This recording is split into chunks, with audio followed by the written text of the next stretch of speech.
Mais non, ça se voit noir sur blanc. Ça se voit noir sur blanc. Ils sont majoritaires à l'Assemblée, ils sont majoritaires au Sénat. Entreprise publique, bazoui. Connaissant Jean-Marc Kaboun, chaleur à Zalaranango, moto à Zalaranango, un jour ça va dégénérer dans l'Assemblée nationale. Un jour ça va dégénérer. Jean-Marc Kaboun, déjà sur le plan interne, na IDPS, Azalaki, na ba guerre rebelle.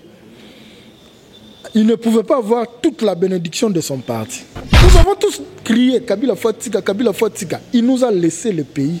Mais aujourd'hui, où en sommes-nous? Dollar et on nous a avoisiné 20.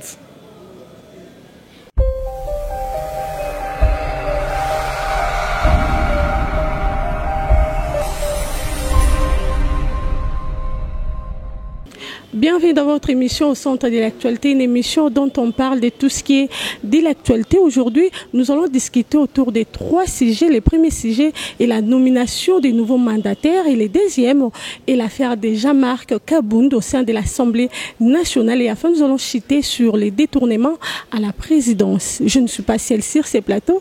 Je suis avec Alain Ngoma, journaliste et analyste politique. C'est avec lui que nous allons nous entretenir à long et à large autour de l'actualité. Bonjour Alain Ngoma. Bonjour Madame la journaliste. Oui, tout comme on était le chef de l'État, Outi Bongo, qu'on nommait un nouveau mandataire. En fait, comment entrevoyez-vous la nomination des mandataires des entreprises? Bon, déjà, décision Mukonzamboka pour nous télémélango et à passer à nommer Tomoni. C'est vrai que l'entreprise publique est belée. Mais tout le monde a une nomination à Libosso Salamaï dans cette entreprise. Hier ou avant-hier, tu as eu un RPTC nommé DG, donc ça le 8 DG dans le comité Mobimba. C'est vrai que à chaque fois pouvoir à Sikeyaka, il faut bakota na scène, bakota na logique, il y a ça musala par rapport, peut-être il y a accord, mais pas si les années. Pas si exact que nous ne faisons que revoir le même figure. C'est ce qui fait mal. Bilongi aussi tout le monde to continue au monde. Est-ce que mutuna ce que za ngwana? Est-ce que Kongo et salama kaka pour la catégorie ya batu moko to salama pour la bisoto? Parce que vous n'allez pas me dire na ba entreprise wana o batu asikabaye bon baza bato asika na ndenge ya gestion ya entreprise. Est-ce que bato basala en entreprise ezaki na bato te bakokaki ko promouvoir bakoma ba DG bakoma ba DGA bakoma pe ba PCA? C'est ça, c'est là où ça craint. Ça fait mal, mais bon, tous la logique ya ndeto lobara ba catholique ba lobara li lobanzambe yango na tondimi yango tondimi kita bango nde siko ba nommé total musala ba osala. Bien que Tomi Lobela déjà Moussalango et Zanango ya malongate. Parce que si tout le monde va travailler dans le ministère, va te belé va continuer et là malonga pe basala tout le monde. Est-ce que le chef de l'État a-t-il fait un bon choix de nommer des personnes qui occupent déjà le poste? Bon, je dirais, c'est comme je venais de le dire ici. Ça fait mal. Bien que ça fasse mal, mais le chef de l'État a déjà choisi. Mais je dirais, ce ne sont pas seulement les meilleures personnes qu'on a choisies. Non. Mais je dirais, à mon entendement, ce sont ces accords signés qui ont fait que certaines personnes se retrouvent dans ces entreprises-là. Or, c'est là où le bas blesse. Je prends l'exemple de M. José Makila Soumane. Je n'ai aucun problème avec lui, mais Kakaye Motomoko a postulé député provincial à Bimi, député national à Zui, Ake na Sénat à Zui, Nsiko Yosusu Babimisi PCA ya SCTP. Or, il venait d'être ministre de transport et communication. Qu'est-ce qu'il a fait de cette entreprise où il est comme si PCA? Donc, on trouve que, du fait que tout Sanganagi, bon, coalition Mutuna Mutaya Ali à part na ya gâteau. C'est vrai. Sans problème, sans rancune, mais Tozolela n'a pas si na motema. Pourquoi? Parce que bisika o bazala ba ministre to mona eloko malonga te basala na ba entreprise zona nde ba osala eloko malonga te donc to zongi na biso na mambo to ando salela ba marche partage ya pouvoir yango yo zongi to zongi kaka esika moko donc ba osala ba mpe eloko malonga te elingi koloba bongo naza prophète de malheur te mais nazo sala makambo nazo sala analyse en fonction ya oyo bango si basala. José Makila Zalaki, ministre ya transport et voies de communication. SCTP wana nini ya malonga sala pona yango pour le loba komisa PCA. Toye la ligne maritime congolaise. La mer Mende c'est vrai. À part que boya batu bamanongo boya yepona ko loba. C'est-à-dire là où il y avait du mal, il y a un comme ça malam. Mais du moins dans le domaine de la communication, tu as changé ce changement. Baninga na biso ba na télévision nationale ba yebisa yo ebele ba salaire ebongo mara na époque ya Mende. Mais c'est vrai, ministère ministère à média place azalaki na ligne maritime congolaise et abilo mi balé. Bon.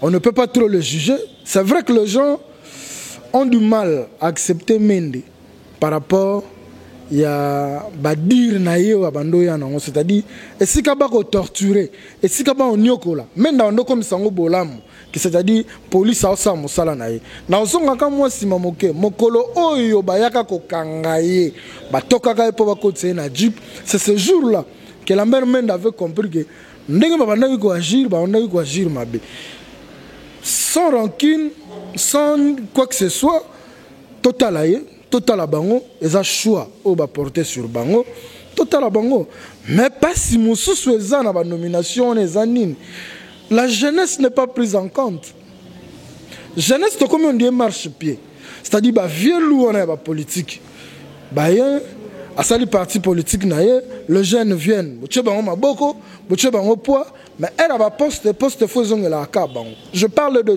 tout le parti politique sans exception.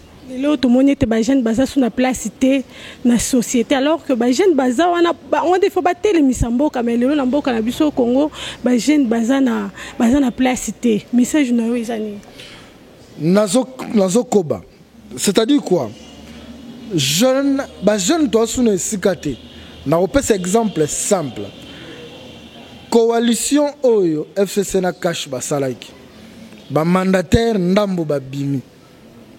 Ceux qui ont tellement battu babimi na ngamba FCC, baza ba communicateur ya FCCT ou ba communicant ya FCCT. Il y a des jeunes qui se battent pour comment ya FCC éthical. Il y a des jeunes qui se battent pour comment ya cash éthical. Mais ba jeunes wala bazo poste. Mais effectivement c'est quoi? Et cette politique ya ba vieux politique wana ya ngoto banda ko vivre banda kala. Biso jeunesse ya lelo to komi ba marche pied. Bâtiment so bazui pouvoir bakei naro peso exemple ya mukie ngande na zabo nga j'ai toujours eu une période où le colo ya droite c'est ça la nga passe nango uta na ba marche le 30 décembre où il y a élection Kabila partira pas na paroisse na biso ngingiri na Saint-Pédis na koya po babeta biso ba lacrymogène na kati église. Maman, j'étais obligé de protéger pour nos télémisaïs. Marche le 25, où Rossi a Koufa paix à son âme. Tozalana Vital Kamel na paroisse à Saint-Pédis. Ya poba enlever Vital Kamel. La jeunesse s'est imposée. Tobambana mabangana ba policier. Mais aujourd'hui, ce comité où il y a partage. C'est vrai, nous ne parlons pas que jeunes ne se fassent en Moussala, non. Parce que Tozo Luka Moussala, mais l'expertise n'est. Mais on ne dira pas que les jeunes ne sont pas tangate. Non, nous avons des jeunes qui instruisent, qui ont bien étudié, n'a pas parti politique. Telle guerre, Tozo Lelo. Entre parenthèses, na bande konabiso ya IDPS. La jeunesse se plaint. Balaka ibiso misala, balaka ibiso boy. Le jour où tu vas faire un tour dans le siège à IDPS, vous avez dit le peuple d'abord. Mais le peuple, on les lois, on les là. Non, en fait, le problème c'est quoi? Nous avons hérité d'un slogan automatisé. Propriétaire et un slogan, le peuple d'abord, c'est le fait docteur Etienne Tshisekedi. C'est lui. Yende Mutu Ayebi, philosophie à le peuple d'abord. Nous avons hérité C'est comme le président de la République Fachi qui hérite d'un pays où il va gérer ma benne à 18 ans. Dans 5 ans, on va se la bola monter. Et il y a été. Je mets ma main à couper. Et qu'il y a été. Parce qu'il a hérité d'un pays qui a été mal géré pendant 18 ans. Alors, la jeunesse aujourd'hui est sacrifiée. La jeunesse est sacrifiée pour la nine. Le responsable de parti politique, baza ba égoïste. C'est-à-dire elingelo ba été bato nyonso bazu ba place wana et puis ba jeune o ba soutenir ki bango dans baza na place té bango baza ba égoïste ba kokota ba jeune té na place wana ba travailler. Donc les jeunes sont là juste pour acclamer et puis leur pousser et à kokende liboso, c'est ça. Je vous donne un exemple simple. La mère mène des députés nationaux, oui ou non? Oui. José Makila, sénateur, oui ou non? La mère mène de la partie naïba jeune bazate, oh il y a quoi pesa combo papa comme ça pesa. Bazé belé. Effectivement. José Makila na ADT naï. Suppléant, il y a un député provincial. Atika suppléant, tu habites sur Gachamouana, si peut belé baza kuna bachaba basi babana na bango. Comment le quoi au royaume? Effectivement. Ça commence à faire mal. Est-ce que nous devons adhérer dans des partis politiques où les présidents des partis sont trop égoïstes? La mini bango. So tali bato wana nyonso. Ba suppléant na bango na bisika on nyonso ba siégeate. So eza mwasi te eza mwana. So eza mwana te eza ndeko. Alors, nous qui venons adhérer dans vos partis politiques, nous bénéficions de quoi? Que vous ayez l'expertise ou non, bah pesa yo kopote. C'est clair, raison monana. C'est clair, mais pas si Moussou et nini. À la lire où vont les choses, le jeune Togotikana, comme téléspectateur ou spectateur, tu continues à acclamer. Oumela, et ils sont en train de s'enrichir. Bango, na mama bota na bango. Et plus, ils ont un enrichissement illicite parce que les lots remis au monde. Dieu merci pour la justice, comme on sait, mais ça fait mal. Ça fait vraiment mal. Comment on a que moto aussi a mesana na goût ya beefsteak. Mais na partie na yeza na batuba olela. A boyiba kota na circuit ya osala. Azota la kaye. C'est pourquoi je veux lancer aujourd'hui un appel à la jeunesse. Ba jeune oyo bozana ba parti politique. Il est grand temps bon mega fongola misu. Bon fongola misu parce que si vous venez dans ce parti politique, c'est pour espérer d'avoir un bon parcours politique. Et de deux, ceux qui partent dans le pouvoir, ils ne peuvent pas rejoindre ça. Parce que dans ma parti politique, on essaie de contribution. Les gens vont contribuer comment? Quand on ne travaille pas.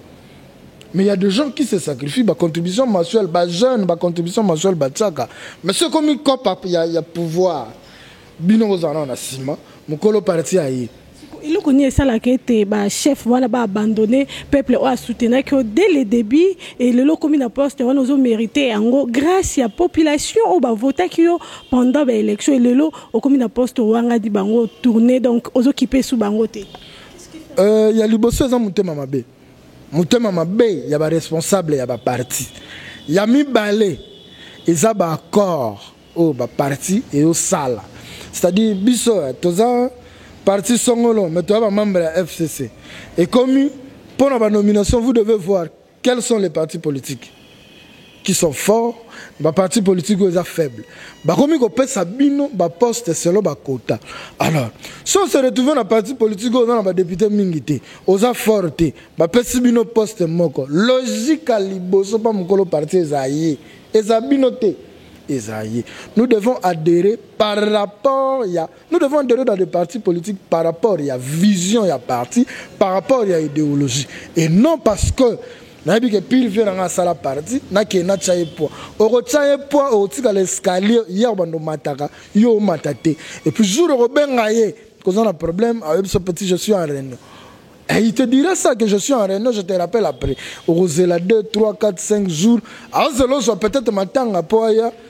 Attention, enveloppe à 200, $300. Comme on a vu qu'on a la position de faiblesse, enveloppe au sein ni aux zones. Nous avons dit petit, tu vois, mes condoléances, Moussala. Mais dans l'entretemps, elle est au Bunda. C'est nos petits Bunda, ceux qui bordaient au Kabola.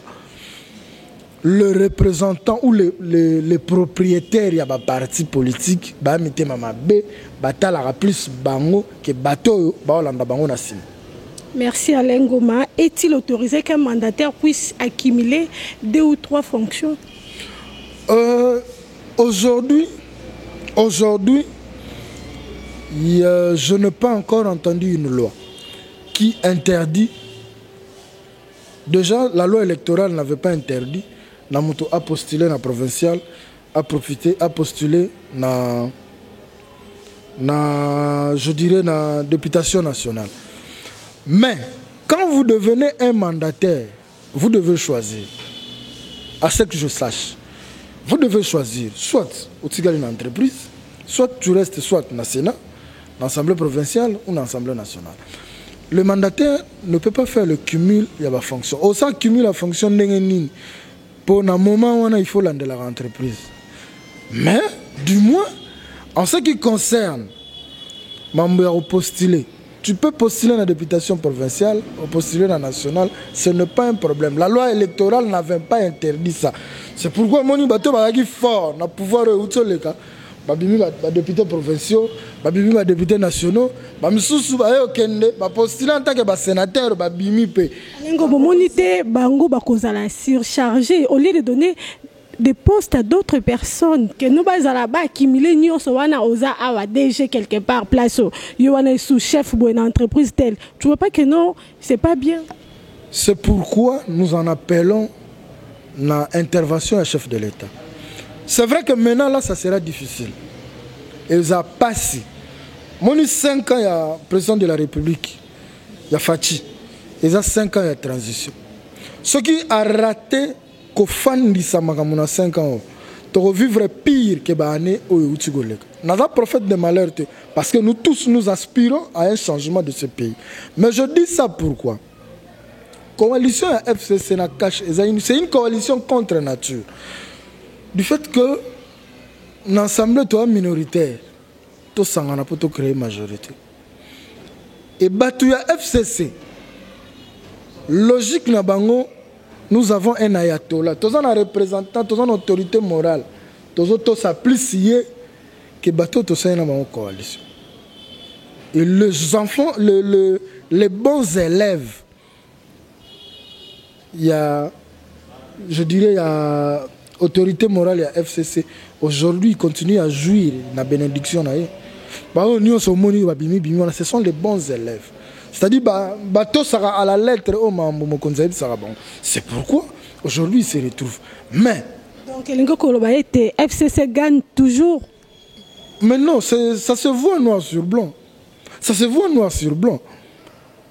Ils sont majoritaires à l'Assemblée, ils sont majoritaires au Sénat, l'entreprise publique, c'est-à-dire ils sont majoritaires. C'est ce que je venais de dire. Tondima. Bisso, oui. C'est la population qui souffre. Parce que les personnes qui sont à la présidence tout autour, il y a Cash qui gère. Pas si Bisso tout le monde, na Kasavubu, na Ngiringiri, na Bandal, na Selemba, ils ne connaissent pas ça. Aujourd'hui, ça fait mal. J'ouvre juste une parenthèse. On nous avait promis que le mois d'avril et le mois de mai, facture à courant à Maïoyate. Mais le lot aux arbres, on a lobby à facture. 25 000 francs. Il y a courant. Facture à Snell. Déjà, tu n'as pas un bureau, message que facture à Snell.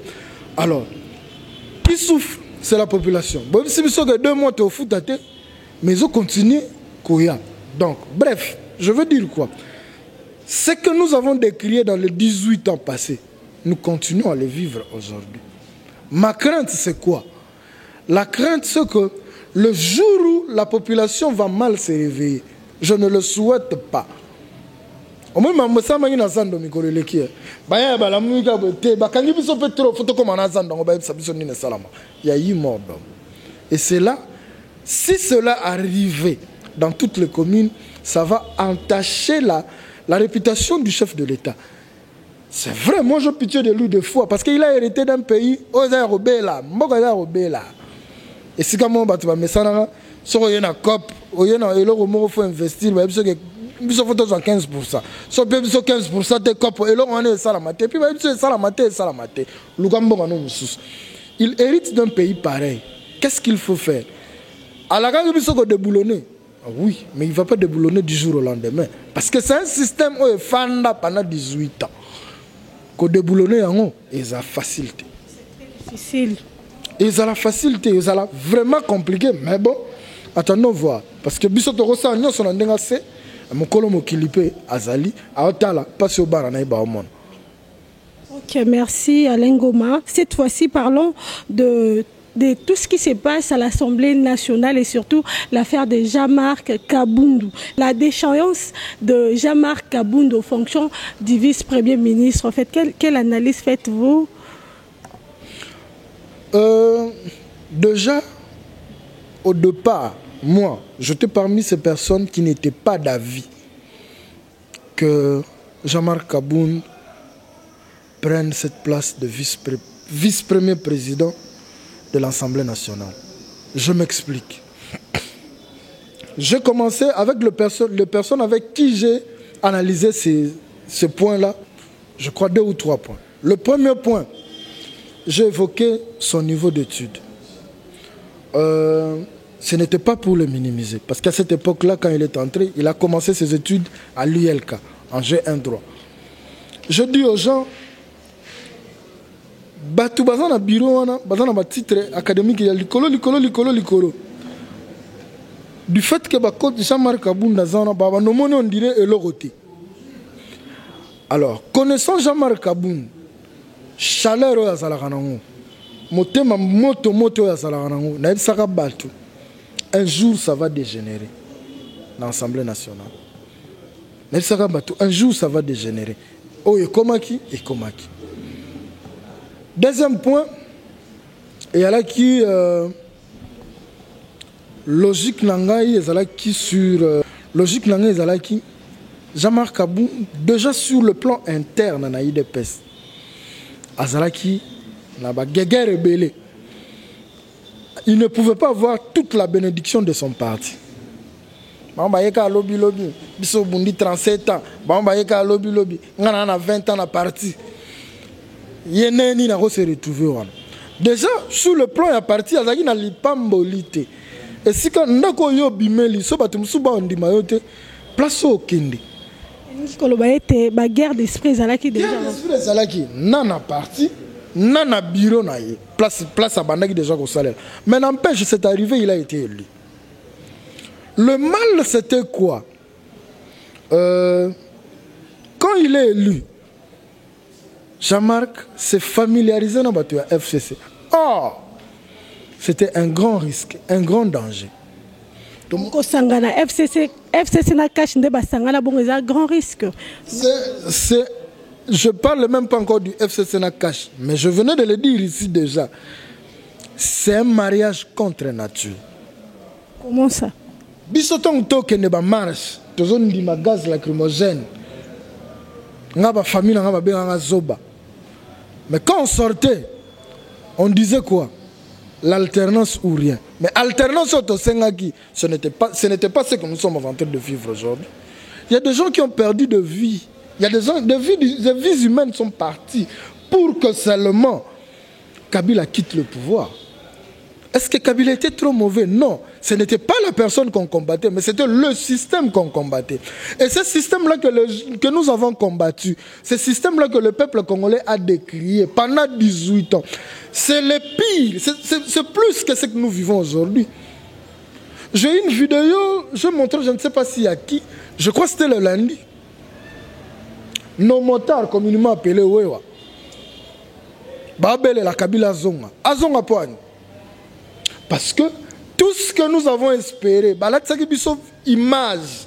Mais tant que Victor Bolobi était Joseph Kabila pour travailler, l'Isanga, FCC cache, mariage et le lot beaucoup mieux moi j'ai toujours dit aux gens, s'il y a un homme politique en RDC aujourd'hui, c'est Joseph Kabila.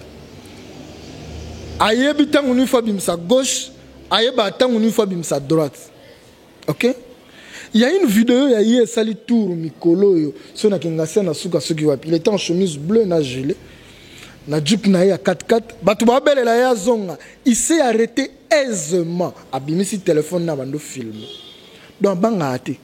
Abanga ate pas parce que Batoubakan est la cahier, mais abanga ate parce que Ami Lobelaka, il ne se reproche absolument rien pour Atika Mboka. Nous avons tous crié Kabila Fatika, Kabila Fatika. Il nous a laissé le pays. Mais aujourd'hui, où en sommes-nous? Dollar, on nous a voisiné 20. Dollar est comme il est là, na 19 500, 19 500 dollars pour payer ce franc. Mais quand tu as le franc, il faut son dollar. C'est à 20 000 francs, 20 100, ce qui 21 000. C'est compliqué. Mais je reviens à ce sujet et l'autre en le bela Yakabound. Mabé Yakabound, c'est vrai, il est impulsif. C'était un danger pour notre bureau. Problème, il y a d'échéance Yakabound, c'était quoi? Du fait qu'il était présent dans l'Assemblée nationale, Bayebiye que Tshisekediste. Là, je mets quiconque à défi. Kabound de jouer tout le mauvais plan qui s'est préparé dans l'Assemblée nationale. Alors, qu'est-ce qu'il fallait faire? Moi, je suis témoin gênant. Parce qu'en politique, on n'est pas des ennemis, nous sommes des adversaires. Politique ennemi à la tête, on pas adversaire. Pendant ce pouvoir, ce que je sais, muta MLC ngana muta PPRD mais muta MLC deux fois pesa nga vona luka na ndaku to sola na nse mwana mayo moni yo na MLC ngana na PPRD mais pour comment na siko faut voir na yo pesa nga yango ngana tel so avantage na yo yango c'est fini. C'est ça la politique. Dans le dictionnaire moko politique bazara apparemment na 7 ou 8 définitions. La politique, il y a trop de coups bas en politique. Alors il fallait faire quoi? Parce que jusque-là, nous devons nous dire une chose. FCC Tiba perdre la présidence de la République. Bien qu'il soit majoritaire dans l'Assemblée nationale, qu'il soit majoritaire dans le Sénat, parce que pour Bango, il fallait que la présidence de la République soit la Bango. C'est pourquoi je dis toujours aux gens que Kabila, grand homme politique, a senti danger comme la Mboka, a zinga maboko. Afanda. Asinga maboko afanda. Mais revenons à Kabound. C'est arrivé à que le Conseil d'État, sans être le magi à le 12, parce que c'était la journée. Moi, il prenait télé. Les députés, il faut que les députés FCC, sali la déclaration, il modèle tout. Même si en bureau, ensemble, moi, on ndambo ba misale la na kati mabunda sala nini aye à côté a bisi bango lelo moyen élection ya et salama et ça soute nous reportons à une date ultérieure. Tout cela arrêt la Cour constitutionnelle. Hier la Cour constitutionnelle a rendu son arrêt bisonio sotomoni. Oui. Kabunda sala nini akoi. Akoi mais pas si ça parce que ndenge batika leona mambo belé biro wana ko go sala muta hotel mais la bango no ya peuple a soute ngana pro ka bundite déjà sa façon wana moto hermo se pele sa ngate mais alagi mal nécessaire na biro wana kabunde était mal nécessaire na biro wana et tout ça c'est le coup du FCC nous faisons les kawana et tout ça FCC ne peut ça l'état quoi ça c'est le coup du FCC Kabound. La logique du FCC, c'est quoi? C'est d'affaiblir les cash. Calculez ça. Tout pour s'en que l'échéance électorale est 2023. Vous devez être faible. Dans tout ce qui se passe, quand vous faites une lecture politique aujourd'hui, FCC a joué Kounaï. Sans Kami Bimisa, a joué Kounaï. Si ce n'est pas lui qui joue le coup, mais dans tout ce qui se passe, ça profite au FCC. Chaleur Yakabound, nous avons remplacé soit dans la chaleur Yassé. Vous me dites que ça non est l'autre. Et ça est l'autre côté, ou ça est l'autre. Parce que Kabound a eu Moutumongo au tché. Nous sommes en Mégui à lobby, nous avons à l'équipe à lobby. Babong c'est le robot, babong c'est le robot. Au Mégui, babong c'est le robot, babong c'est le robot. Donc, il fallait qu'il colonge la Kabound. Balongoli n'a pété à Kei, Kabound à Kei. Kabound est parti. Total, pas programmé date d'élection, il y a premier vice-président de l'Assemblée nationale. Comme ça, tu as Nani Obima. Ne te comparer, rôle Kabound a joué. pour na cash na bureau na muto ko remplacer. Et Alain Ngoma, comment entrevoyez-vous l'avenir de FCC Cash? Avenir de FCC Cash est pas si peu panzana. Parce que basina qui accord pour un mandat et panzanate. Mais babando kendegaga oche ngapenachi. Au poussani ngapena poussani. Et donc Dieu dames. Maintenant, il n'y a pas quoi commun accord entre FCC et Cash. Non, en fait, le problème c'est quoi? Les deux leaders s'entendent. C'est-à-dire leader il y a Cash qui est le président de la République, Félix Antoine Tshisekedi Tshilombo, et Shinarambo, Joseph Kabila Kabange. Bango mi balé bayokana. Parce qu'à chaque fois qu'il y a un problème, basala ani ni baluka bakutana. Mais est-ce que bateau ba okamba ba na logique na bango? Point d'interrogation. Accord bango mi balé ba signer. Est-ce que bateau ba okamba ba yebi contenu accord? Point d'interrogation. Vous comprenez? Et c'est pourquoi j'appelle ça un mariage contre nature. C'est-à-dire moi si mon bon aligné to balana ba famille ba tikala o mais si no ngai wana momi na nga fona bala ye mariage jour nini bon ngasi na tsembo nga ba senga yi bo ba ye brûle libala salam e bo comme na ndako libala ke maka eloko likamu mo bloqué mais bon on a te botika wana moi si na nga na yebi ndeni to bon c'est ce qui se passe na coalition FCC Cash.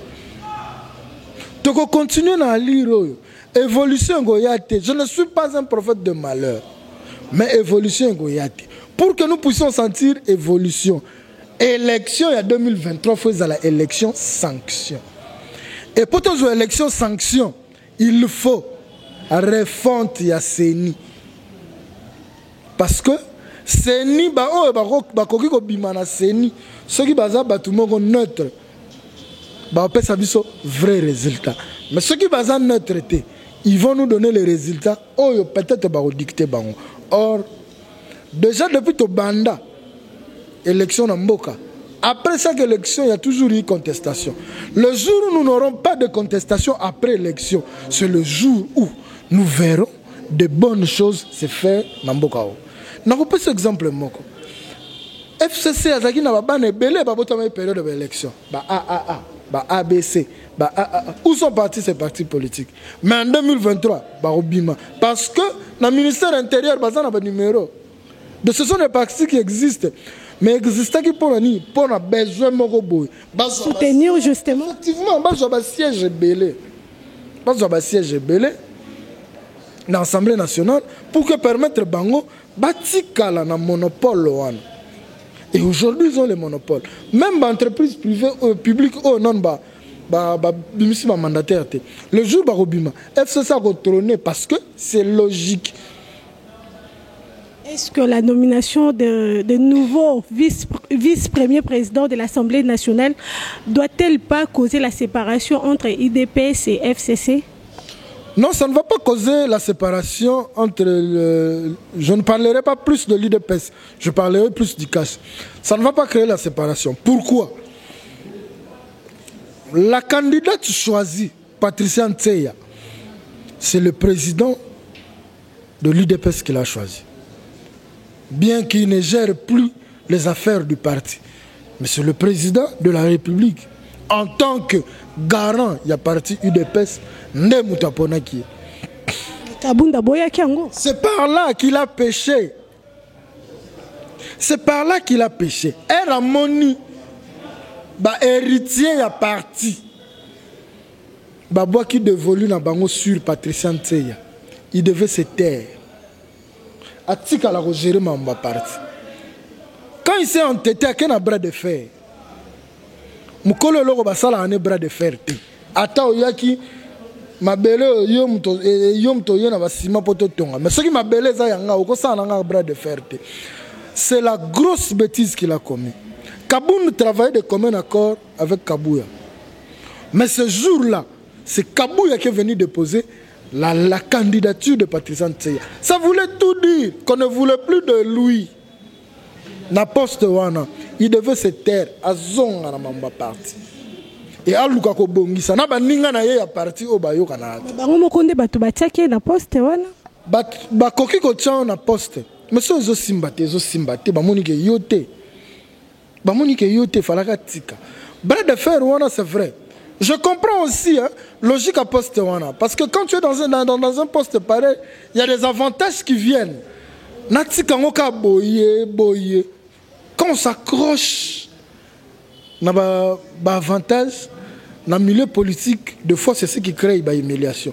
Et hier, il y a eu humiliation. Bien que ces avocats disent qu'il va trouver d'autres instances comme la Cour de cassation. Mais ce que je sache, dans mon journaliste, l'arrêt de la Cour constitutionnelle est inattaquable. Je reviens là-bas, juge, plutôt avocat, qui disent que l'arrêt n'était pas bien rendu, quoi que ce soit. Mais c'est cette même cour-là qui a confirmé le président qui est au pouvoir. On montre qu'il y a une contradiction. Donc, il est temps que Jean-Marc Kaboun a la logique, il y a qui député naïe, a la logique, il y a comme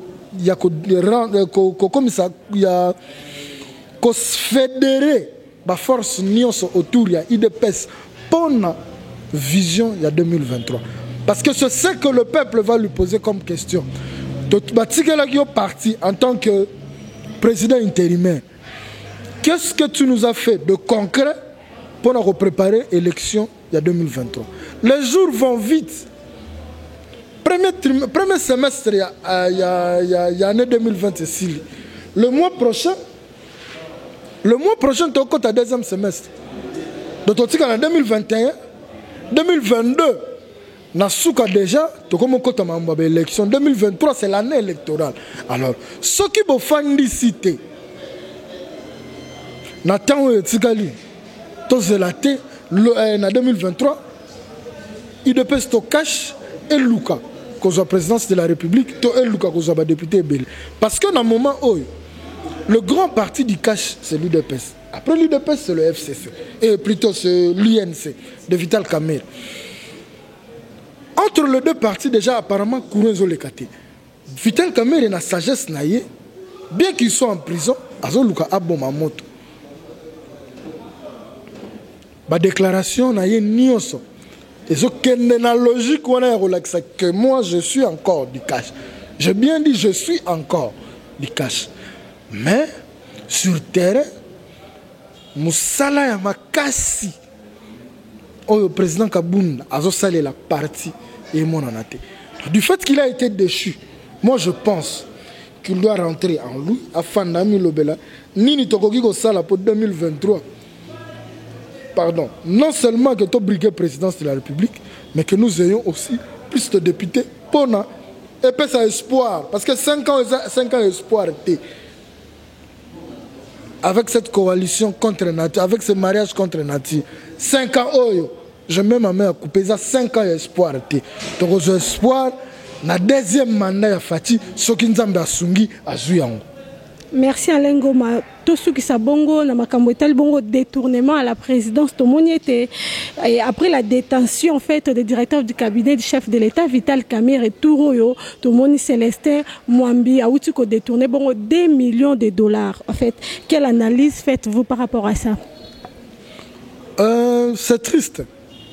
C'est triste aujourd'hui. Na sommet ya Moka. Qu'on entend de détournement. Donc, ça, on a une entreprise. C'est par là qu'il y a l'Obara, Chinarambo, homme politique.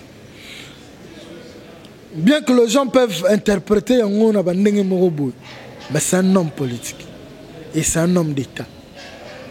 Pourquoi je le dis? Il a vécu avec nous en tant que président de la République pendant 18 ans. Batouba nzinga na ye basala ba dérapage ya ndenge na ndenge a exposant bangote. C'est vrai que nous décrions détournement, mais bango pe bande ko yiba c'est il faut yozo côté la bango ndenge fala ko tikanga na sisa na so côté la bango te ba miyibi makasi baza miyibi makasi. Mais institution présidence de la République ou président de la République est sacré. Ce n'est pas par hasard que Fachi soit président de la République. On peut tout dire, mais ce n'est pas par hasard. Et ça sacré, poste. Alors, ceux qui bosoto, il y a qui moyibi, il y a qui détourné, basalaki, bazongisa, qui fait comme un l'institution, c'est par là que ça choque.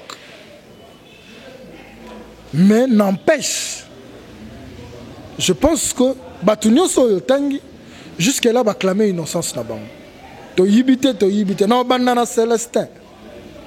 Alors, je fais 20 ans aux côtés de Monseigneur Gérard, paix à son âme. Batikala Oyokangate, et l'oro ya mokie, et bungi, to l'oro boy, pesa kinga, na komisa et comité. Alobi yango, ngaite mutuna lobi, ye mutalobi. Ngaite mutuna lobi, ye mutalobi. To yesi ko na dossier ya Vital Kamerhe. Nga na juriste te.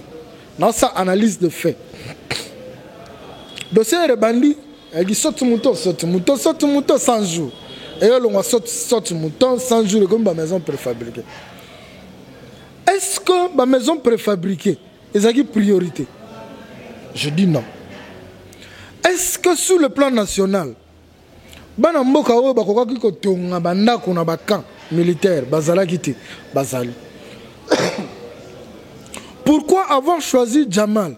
Point d'interrogation. Rétrocommission, nini, toyobite. Tout ça, il y a une logique, il y a 48 millions. C'est Jamal qui nous révèle que c'était 57 millions. Pour ça, il faut m'arrêter, il faut m'arrêter. C'est total dans la TV. Le ministère public et lobby, Kamerhe a sali détournement intellectuel. Détournement intellectuel, toyobate et ani.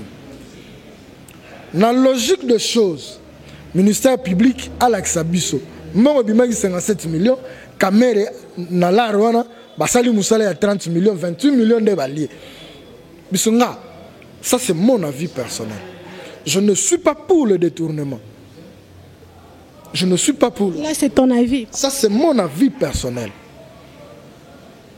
Ça c'est mon avis personnel. Si Kamerhe doit être poursuivi ou condamné, bon, c'est dans quelques jours. Nous nous inclinons. Baïb Sabiso Aïbagi combien? Faisons que ça na caisse de la trésor public. Mais il y a des gens du FCC. Baïba détournant. Parce que Bissombon a l'été, ça a détourné, mais ça a détourné. Détournant, 200 millions. Bah, tu as un scandale, Moussou Awa. Il y a 87 millions. Bah, tu Moussou, tu as un mandataire. Mon aéroport modulaire. Ok, ça a 550 millions, mais ça a 55 millions. Oui, mais vous savez, l'aéroport, vous savez, et salamité. Pourquoi cette justice, c'est là où moi je suis, pourquoi cette justice de 2 poids 2 mesures? Quand c'est les gens qui sont proches du cash, la justice se prononce du jour au lendemain décision. Mais bateau batambo na misolo ya mboka, baza ya FCC, personne ne leur inquiète. Personne. Chef de l'État. Non, mais c'est ça la crainte maintenant. C'est pourquoi je dis que FCC Zarama Kassi, donc dans 5 ans, Tokomona est l'autre côté. Tokomona est l'autre côté. Nous attendons le verdict. Le chef de l'État, le bac état des droits. État des droits, oui. Mais Bobo, il faut fouiner na passé pour année. Pour bateau, comme il va me voir. Mais tout le monde a un mariage à Banana Bango. Et ça va une semaine, 2 semaines. Mariage ya mwana ya mutu moko boye po papa na ye aza mo politique asala na entreprise publique. Mariage ça va une semaine. Mbongo wana ya ye to mbongo azwaki na entreprise o ya banda ko gérer. Vous comprenez un peu? Ça fait mal.